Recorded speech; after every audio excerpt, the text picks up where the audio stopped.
Hello students, number theory और trigonometry में हमने फर्स्ट एक्सरसाइज यानी कि फर्स्ट एक्सरसाइज से पहले का किया था। एक्सरसाइज में ये जितने भी क्वेश्चन है एक बार ट्राई करके देखना कि डिविजुअल बाय प्रिंस मैथमेटिकल इंडक्शन से। और उसके बाद हम नेक्स्ट इम्पोर्टेंट है डिवीज़न एल्गोरिथम थ्योरम करते हैं। Division algorithm,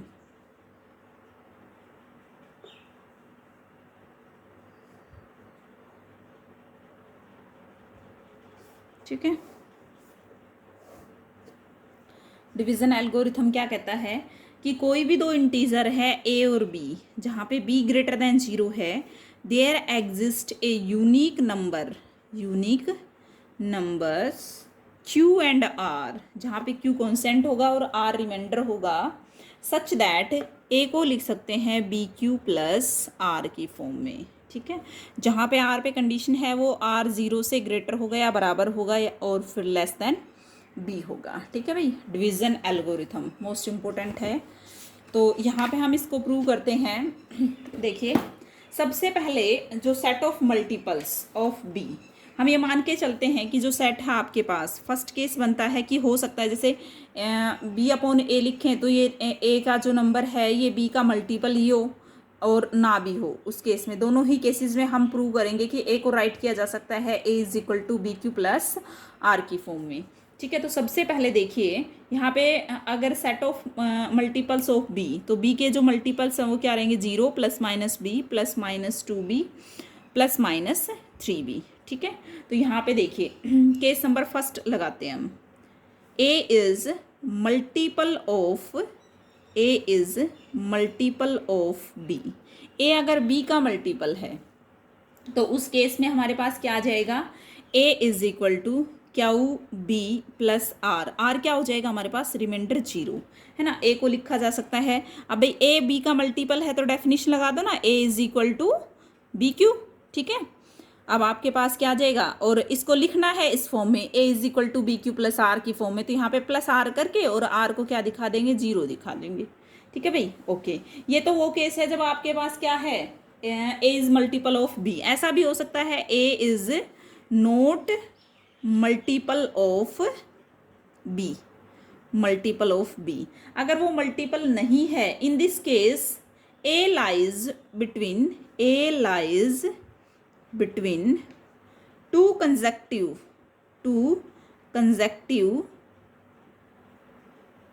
multiple of B, से B Q and B into Q plus 1। Q क्या है यहाँ पे, सम इंटीजर, ठीक है। क्यू क्या है, सम इंटीजर।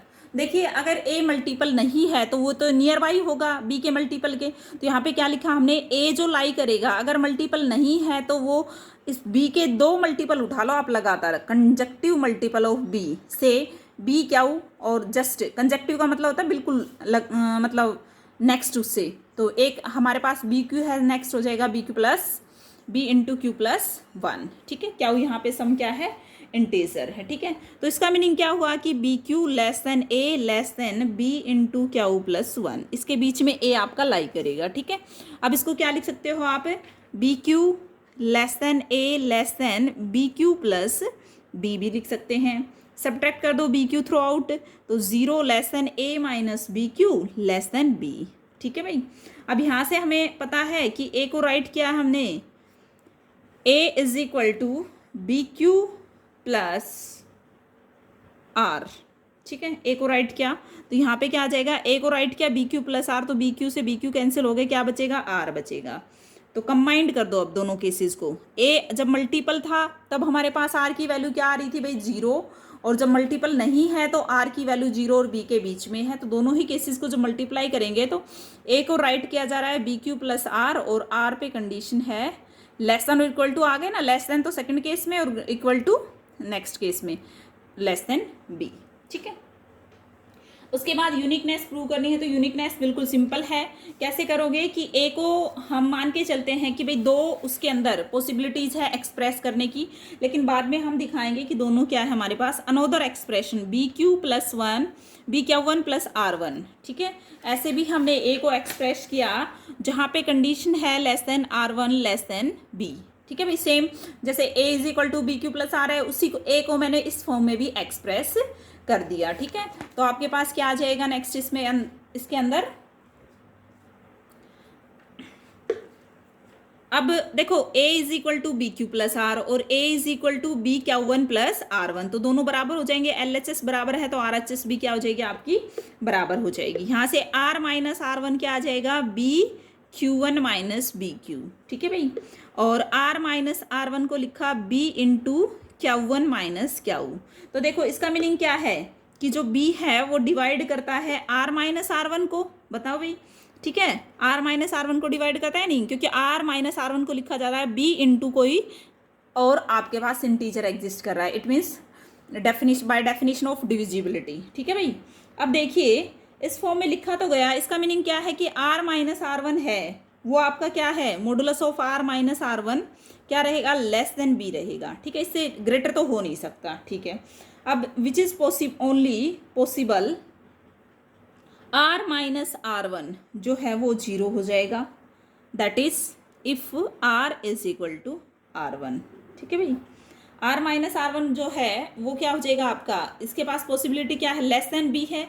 ठीक है, और ये आपका क्या रहेगा, always greater than zero, greater than और इक्वल टू। ठीक है, ये रहेगा जीरो के, तो इसके पास पॉसिबिलिटी क्या रहेगी कि ये क्या हो जाएगा, r minus are one is equal to zero, only possible. तो यहाँ से अगर r is equal to are one आ गया तो वहाँ पे पुट कर दो, b क्या one minus Q is equal to zero, then Q one is equal to Q, और आपके जो एक्सप्रेशन था ना a is equal to B Q plus are और a is equal to B Q one plus are one, तो यहाँ पे ये दोनों चीज़ें आपस में क्या होगी, बराबर हो गई। यूनिकनेस में हम यही प्रूव करते हैं। ठीक है, नेक्स्ट है आपके पास GCD एंड LCM। तो देखिए सबसे पहले आता है ग्रेटेस्ट कॉमन डिवाइजर, तो उससे भी पहले हमें मीनिंग बताना होता है सिर्फ कॉमन डिवाइजर का। किसका मीनिंग बताना होता है हमें, कॉमन डिवाइजर का। ठीक है, तो पहले कॉमन डिवाइजर बताते हैं, उसके बाद ग्रेटेस्ट कॉमन डिवाइजर। ठीक है, तो देखिए सबसे पहले if A number C divides any two numbers A and B, यानी कि जो एक नंबर है हमारे पास C वो डिवाइड करता है दो नंबर्स को, कौन कौन से नंबर हैं, A और B, यानी कि C divides A and C divides B। It means that C is the common divisor of AB। ठीक है, C क्या है हमारे पास, कॉमन डिवाइजर है किस दो नंबर्स का, A और B का। अब आता है ग्रेटेस्ट कॉमन डिवाइजर, देखो यहीं पे लिंक करते हैं। अब ग्रेटेस्ट GCD जब डिफाइन करेंगे तो पॉजिटिव लगाएंगे, क्योंकि GCD हमेशा क्या होती है, दो नंबर की पॉजिटिव होती है। A positive integer D is said to be greatest common divisor GCD of two integers A and B denoted by this. अगर ओपन इंटरवल करके लिखा हो ना AB, तो इसका मीनिंग होता है दोनों नंबर्स की क्या है, GCD है। ठीक है, सबसे पहली बात D A को भी डिवाइड करे और D B को भी डिवाइड करे। भाई कोई भी पॉजिटिव इंटीजर है D, उसको आप ये कहना चाह रहे हो कि वो दो नंबर की क्या है, GCD है, यानी कि ग्रेटेस्ट कॉमन डिवाइजर है। ठीक है, और उसको रिटर्न किया जाएगा ओपन इंटरवल की फॉर्म में, ऐसे लिखा हो तो इसका मीनिंग होता है GCD of A and B। ठीक है, तो सबसे पहली बात कि वो A को भी डिवाइड करे, वो B को भी डिवाइड करे। देन नेक्स्ट C कोई कॉमन डिवाइजर है A और B का, तो यहाँ पे देन C डिवाइड्स D। यहाँ पे जो डी आपका जिसको आप ग्रेटेस्ट कॉमन इंटीजर कह रहे हो, तो कोई भी कॉमन इंटीजर है वो ए और बी दोनों को अगर डिवाइड करता है तो वो डी को भी डिवाइड करेगा। और यहाँ पे क्या आ जाएगा, सी लेस देन इक्वल टू, या तो सी डी के बराबर ही होगा या फिर उससे लेस रहेगा। तो इस केस में क्या बोलेंगे इसको, ग्रेटेस्ट कॉमन डिवाइजर।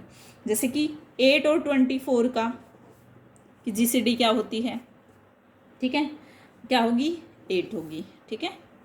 और आपके पास -6 और 0 की ध्यान रखना भाई क्या होगी, क्योंकि मैंने लिखा था पॉजिटिव इंटीजर, 6 होगी।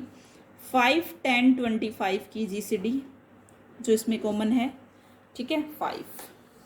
नेक्स्ट देखिए, सेम जो डेफिनेशन है वो list common LCM list common multiply की है, ठीक है, कि कोई भी नंबर है उसको एलसीएम कब बोलेंगे, सबसे पहले तो वो नंबर m, जैसे इसमें हमने लिस्ट कॉमन मल्टीपल है तो m से डिनोट किया, m को भी a डिवाइड्स m और b डिवाइड्स m, यानी कि m कॉमन मल्टीपल होगा किसका, a और b का।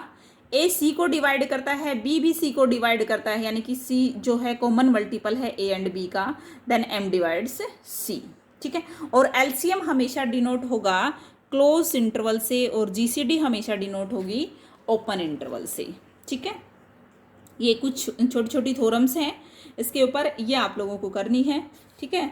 ये वाली जो थ्योरम है नेक्स्ट, कि भाई d is the greatest common divisor of a and b, then there exist integer m and n such that this condition will be holds. इसको इस फॉर्म में लिखा जा सकता है, बिल्कुल सिंपल सी थ्योरम है और ये हम रिजल्ट यूज भी करेंगे, ठीक है। तो सबसे पहले देखिए इसके अंदर हम क्या यूज करेंगे कि डिवीजन एल्गोरिथम के उसके बिहाफ पे ए और बी अगर पॉजिटिव इंटीजर हैं तो डिवीजन एल्गोरिथम क्या कहता है कि ए को लिखा जाएगा BQ प्लस R1, ठीक है, जहाँ पे less than equal to b रहेगा, ठीक है। अगेन जो रिमाइंडर बचता है, क्योंकि यहाँ पे क्या है सक्सेसिव रिमाइंडर्स की लगा रहे हैं, R1 जो बचा हुआ है अगेन डिवाइड करेंगे, फिर R2 रिमाइंडर बचेगा और R2 जो रिमाइंडर बचेगा वो लेस देन रहेगा R1 से।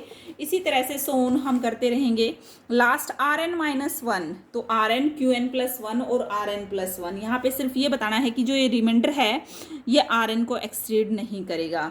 Rn R2 से बड़ा है, R2 R3 से बड़ा है, A set of decreasing non negative integers, this process must be terminate. क्यों भाई, क्योंकि आपके पास जो है फाइनाइट नंबर ऑफ स्टेप्स है, तो एक स्टेप ऐसा आएगा, क्योंकि चाहे आपके पास जितना भी लार्ज नंबर हो तो आप बार बार उसको करते रहोगे, तो आपके पास एक स्टेप ऐसा आएगा जब वो टर्मिनेट होना शुरू हो जाएगा और reminder must be 0 after some step, then Rn+1, यानी कि सबसे लास्ट वाला स्टेप हमारा 0 हो जाएगा, तो Rn-1 ये आ जाएगा, Rn डिवाइड कर जाएगा Rn-1 को, और डिवाइड के केस में Rn-1 और Rn की जीसीडी क्या हो जाएगी, Rn हो जाएगी, इसको डिवाइड कर रहा है तो A और B की GCD is equal to B R1 R2 and so on, सब की क्या हो जाएगी, Rn हो जाएगी, ठीक है। और नेक्स्ट जो प्रोसेस है वो क्या कहती है कि R1 को इसने लिखा A minus BQ, A is equal to था ना R1 R2, सभी की वैल्यू निकालो, R3 Rn-1 Rn, लास्ट में हमने Rn की वैल्यू निकाली, तो हमारे पास लास्ट में जो वैल्यू आ गई क्या आ गई, MNA plus NNB। Proceeding in this way we have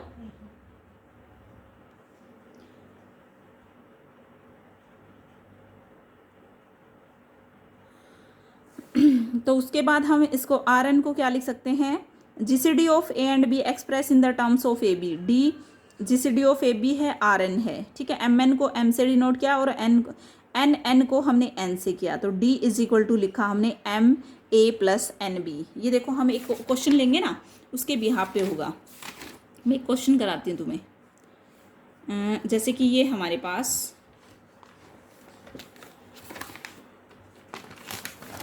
question है हमारे पास 28 और 49 की आपको जीसीडी बतानी है, ठीक है। यही थ्योरम हम यूज करेंगे इसके अंदर। तो देखो सबसे पहले आप क्या करोगे भाई, आपको मैथ्स में जो दे रखा है उसके हिसाब से नहीं करना, आपको जो बड़ा नंबर है उसको अंदर रख दो, ठीक है। 49, ठीक है, 28, तो ये कितने पे जाएगा भाई, 2 पे नहीं जाएगा, ठीक है, 1 पे ही जाएगा। क्या बचेगा, अब 28 को अंदर डालो, 21 7 21 3 0, ठीक है भाई, ये आ गया आपके पास। तो देखो यहाँ पे हमने सबसे पहले 49 की बात करते हैं। 49 को कैसे लिखा, 28 और 1 जा पे गया और प्लस क्या बचा हमारे पास, रिमाइंडर बचा 21। ठीक है, ऐसे ही प्रोसेस लिखते रहो। नेक्स्ट हमारा 28 को कैसे लिखा हमने, 21 इंटू 1 और प्लस का 7। ठीक है भाई। नेक्स्ट 21 को हमने कैसे लिखा, 7 इंटू 3 प्लस 0। तो जस्ट हमारे पास जो रिमाइंडर है ना, जब हमारे पास रिमाइंडर 0 हुआ, जस्ट उससे ऊपर वाला जो नंबर रहेगा वो हमारे पास हमेशा क्या रहेगी, जीसीडी रहेगी। ठीक है, जस्ट उससे ऊपर हमारे पास क्या रहेगी, जीसीडी। तो इन दोनों नंबर्स की जो जीसीडी है वो क्या है, 7 है। अब यहाँ से 7 की वैल्यू निकालो। 7 क्या आ जाएगा, 28 माइनस 21.1। ठीक है, 21.1 आ जाएगा।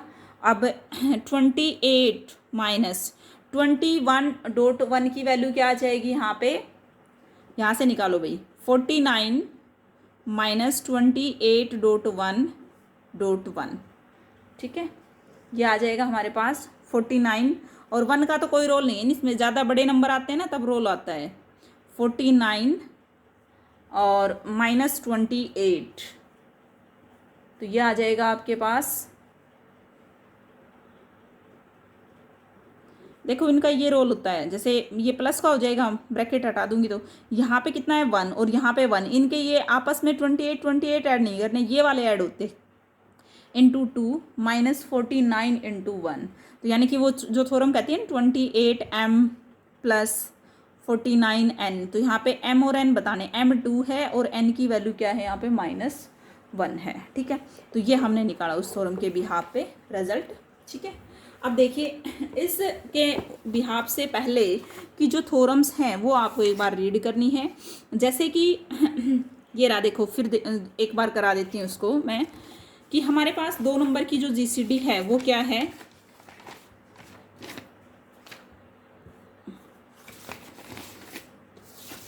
देखो भाई, if there exists mn such that am plus bn is equal to 1 then JCD of AB is equal to 1। ठीक है भाई, ये देखिए थ्योरम इंपॉर्टेंट है, ये एक रिजल्ट। अगर हमारे पास 2 इंटीजर एग्जिस्ट करते हैं और हमें ये इस तरह की कंडीशन मिल जाए कि am प्लस bn हमारे पास 1 आ जाए, तो हम ये बोलेंगे कि a और b की जीसीडी कितनी है, हमारे पास 1 है। प्रूव कर सकते हो इसको। सपोज दैट ए बी की जीसीडी हमारे पास क्या है, डी है, और डी को हम 1 प्रूव करेंगे। ठीक है, इसका मीनिंग क्या है, जीसीडी अगर है तो डी ए को भी डिवाइड करेगा बाय डेफिनेशन और बी को भी डिवाइड करेगा। अगर मैं किसी नंबर से मल्टीप्लाई कर दूं तो उसको भी डिवाइड करेगा, इसको भी divide. D divides A M plus इन दोनों के सम को। ये स्टार्टिंग में हमने थ्योरम्स कर ली भाई। ठीक है, अब इसकी वैल्यू क्या है, 1। अब 1 के अपोन में डी है तो पॉसिबिलिटी डी, अगर इसको डिवाइजर है वैसे तो पूरा पूरा भाग करता है, तो डी की जो वैल्यू है वो कितनी बचेगी, सिर्फ और सिर्फ हमारे पास क्या बचेगी, 1 बचेगी। ठीक है भाई। नेक्स्ट है ए बी सी को डिवाइड करता है और ए और बी की जीसीडी 1 है, तो प्रूव करना है, इंपॉर्टेंट है ये भी। ए बी सी को डिवाइड करता है, ए और बी की जीसीडी 1 है। ठीक है, तो देखिए ए और बी की अगर जीसीडी 1 है तो मैं इसको एक्सप्रेस कर सकती हूँ a x plus b y, यानी कि a M plus b n. ठीक है, यहाँ पे एक्स और वाई लिखती है, कोई दिक्कत नहीं है। इसको ही मल्टीप्लाई कर दो सी से, A C X plus B C Y is equal to C. अब देखिए ध्यान से, ए बी सी को डिवाइड करता है तो डेफिनेशन अराइज होती है डिविजिबिलिटी की। There exist an integer d such that b c is equal to a D. तो देखिए यहाँ पे बी सी की वैल्यू रख दो ए डी, तो A C X plus A D Y is equal to C. A common आ गया, C X plus D Y is equal to C. इसका मीनिंग क्या है, सी डिवाइड कर रहा है ए को, तभी तो ए इंटू को इंटीजर नहीं भाई, नहीं सॉरी उल्टा लिख दिया। ए डिवाइड कर रहा है सी को लिखा गया इस फॉर्म में। ठीक है, ए डिवाइड कर रहा है सी को इस फॉर्म में लिखा गया बाय डेफिनेशन ऑफ डिविजिबिलिटी। ये छोटी छोटी थ्योरम्स हैं। अगर ए बी की जीसीडी 1 है, सी ए को डिवाइड करता है, तो सी और बी की जीसीडी भी 1 होगी। देखो जब जीसीडी की बात आए ना 1 की, तो हमेशा एक लॉजिक लगाना है, ए और बी की अगर जीसीडी 1 है तो there exist integer m and n such that this condition will be holds. ठीक है, अब सी ए को डिवाइड करता है तो डेफिनेशन लगा दो। अब ए की वैल्यू यहाँ पे पुट कर दो, c d plus m plus b is equal to 1। अब देखो यहाँ पे रखो सी इंटू, मैंने बताया था कि अगर ये कंडीशन आती है तो ए और बी की जीसीडी 1 हो जाती है, ठीक है, और अगर जीसीडी 1 है तो ये कंडीशन आएगी। तो यहाँ पे इसने क्या किया, सी इंटू डी एम करके बी एन, इसको लिखा एक्स, इसको लिखा वाई, क्योंकि इंटीजर इंटीजर के साथ प्रोडक्ट करेगा तो इंटीजर ही आएगा। तो यहाँ पे सी एक्स प्लस बी वाई आ गए। इट मीन्स दैट सी और बी की जीसीडी कितनी है, 1 है। नेक्स्ट ऐसे ही आपके पास A M N are non zero integers, then A M N is equal to 1 if and only if, ठीक है भाई, ये है आपके पास ए एम एन की जीसीडी 1 है if and only if A M is equal to 1 और A N is equal to 1। Logic मैंने बता दिया है आपको थोरम, सभी थोरम्स का, ठीक है। तो यहाँ पे देखिए नेक्स्ट है, ए सी को डिवाइड करता है, बी सी को डिवाइड करता है, ए और बी की जीसीडी 1 है तो ए बी सी को डिवाइड करेगा। तो सबसे पहले आपके टारगेट की तरफ आपको अप्रोच करना है। ए सी को डिवाइड करता है बी सी को, इनकी डेफिनेशन ए बी की जो गिवन है सबसे पहले वो लिखो, फिर यहाँ पे आपने इसको सी से मल्टीप्लाई किया और इसको बाहर निकाल लिया। मेन आपको जो करना है वो करना है कि ए बी सी को डिवाइड करेगा, तो आपको क्या लेके आना है, C is equal to A B into कोई इंटीजर, तब जाके आप उसको लिख पाओगे कि वो इसको डिवाइड करता है, ठीक है। Next theorem number 7। तो यहाँ तक आपको काम करना है, कोई भी दिक्कत हो नेक्स्ट कल करेंगे हम कि किसी भी दो पॉजिटिव इंटीजर को आप लिख सकते हो प्रोडक्ट ऑफ, पहले क्या था ना, आपने पढ़ा हुआ है कि दो जो नंबर्स हैं, 2 नंबर्स को इक्वल टू लिखा जा सकता है product of LCM and HCF. तो यहाँ पे जीसीडी का वही रोल है आपके पास, ठीक है। तो कल ये वाली थ्योरम करेंगे और कोशिश करेंगे कि सेकंड एक्सरसाइज आपकी फिनिश हो जाएगी। इसमें ये छोटी छोटी थ्योरम्स है भाई, इनको करने की कोशिश करना, ठीक है। हालांकि इंपॉर्टेंट नहीं है क्योंकि हमारा इसमें थोड़ा सा ज़्यादा लेंदी है काम, तो थोड़ा सा आप लोग कोऑपरेट करोगे तो ये जल्दी हो जाएगा और आपको बताना है कि इसमें समझ में आया नहीं आया, ठीक है। Thank you.